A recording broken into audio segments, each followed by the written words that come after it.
millions across the US took to the streets this weekend, unleashing a fury of protests to make their voices heard loud and clear. And they were ripping into President Donald Trump and his sidekick, Elon Musk, telling them to keep their hands off the United States.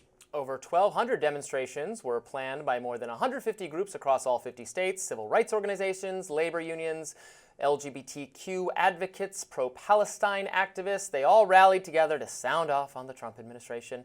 Marks the first major opposition protest since Trump did take office. Protesters assailed a laundry list of the Trump administration's moves, including its firing of thousands of federal workers, its closing of Social Security Administration field offices, its deportation of immigrants, and its scaling back protections for transgender people. The White House released a statement on the protests applauding the president while ripping into Democrats, writing, "President Trump's position is clear. He will always protect Social Security, Medicare, and Medicaid for eligible beneficiaries. Meanwhile, the Democrat stance is giving Social Security, Medicaid, and Medicare benefits to illegal aliens, which will bankrupt these programs and crush American seniors." So, was the president listening to the people? Well, it's hard to know because he was off golfing at his club in Jupiter, Florida the entire weekend. But Elon Musk did take to X to denounce the protests, reposting numerous posts that were assailing the demonstrations and saying, "The problem is the puppet masters," oh, the evil puppet masters, "not the puppets, as the latter have no idea why they are even there." I'm enjoying today's show, Robby, I must say. We have been assailing President Trump for his terrible tariffs and his unlawful actions on deportations, and now here we are talking about the revitalization of the resistance. Yes, I saw a little bit of the protest. Were you out there with a sign? With your, I was not out there with my sign, but I was observing this rise of dissent from Mr. Trump. I think the protests were incredibly cringe, very boomer, That's very okay boomer. It's a bunch of agree with them. old hippie people with signs that aren't even that funny. Look, I have a lot of disdain for protesters just in general, so you will not. I thought you'd be a Tea Party guy back in the day, no? Oh, yeah.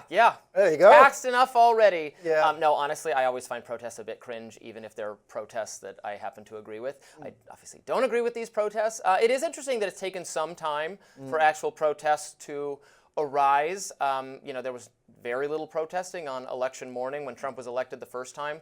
The protests were immediate across the country. There was a swiftness to the energy, to the vibe, to the resistance.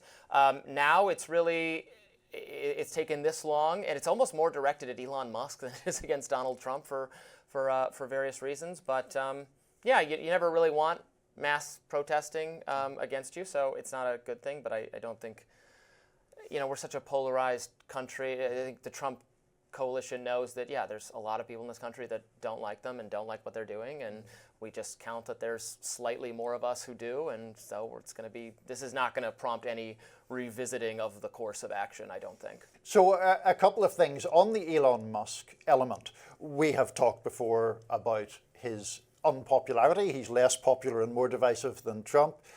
He's very unpopular with independent voters, voters in the middle ground, and female voters. I mention him not only because of that fact, but because that tweet that we read out about the puppet masters, does anyone really believe, there it is again, does anyone really believe that nonsense, that it's the puppet masters who are getting these people out into the streets? You are quite right to point out that there is legitimate opposition to the Trump administration. I think that has grown more fervent, perhaps, partly because of Elon Musk's actions relating to DOGE, partly some of the other things we've mentioned on today's show. So you don't need puppet masters to draw people out into the street. That obviously does not deny the fact that there's a very large number of people who think Trump is great and what he's doing is great and are very enthused by him. And if Kamala Harris were president, those people would quite feasibly be out in the street protesting her actions. It is the case that there's genuine opposition to Elon Musk and Donald Trump manifested through these protests. It's also the case that resistance, to the extent there's an organized resistance, it is well supported and well funded by wealthy progressive backers. That's also true when you have right-wing protests, the Tea Party movement you mentioned the other day. I remember, being a part of that and hearing progressives decry it as AstroTurf and it's the Koch brothers paying for it. And yes, there were powerful conservative people funding parts of it, and also there was genuine outrage and opposition to what the Obama administration was doing. So I just kind of consider this par for the course, that it is very typical for people on both political spectrums to try to portray the protesting on the other side as, yes, as organized by some shadowy cabal, when the reality is that there is both, there is a cabal of some sorts, and also there is genuine outrage and anger at not people literally being paid to protest. I mean, I think cabal gets back to the whole puppet master thing, which I don't think it is whatsoever. I think people a different word, a are group. I'm not saying it's illegitimate. I think the effort to try to get money out of politics is a little bit impossible to do, and infringes on certain First Amendment principles. So no, let George Soros have his fun, spend as much as he wants, and Koch brothers spend as much as they want, and that's all fine by me. It's not illegitimate to me. I think the vast majority of street protests are organic. But before we sort of close up this segment, I don't want to miss out on a bigger point here, I think, which is that I am highly skeptical that Trump's win last November, clear though it was in the Electoral College, bespeaks some massive electoral realignment, because we already see in the opinion polls that changing, where his approval ratings are now underwater in at least 3 reputable recent polls. Obviously, the Wisconsin Supreme Court race that Elon put so much money into was almost indistinguishable in its outcome from the previous one a few years before.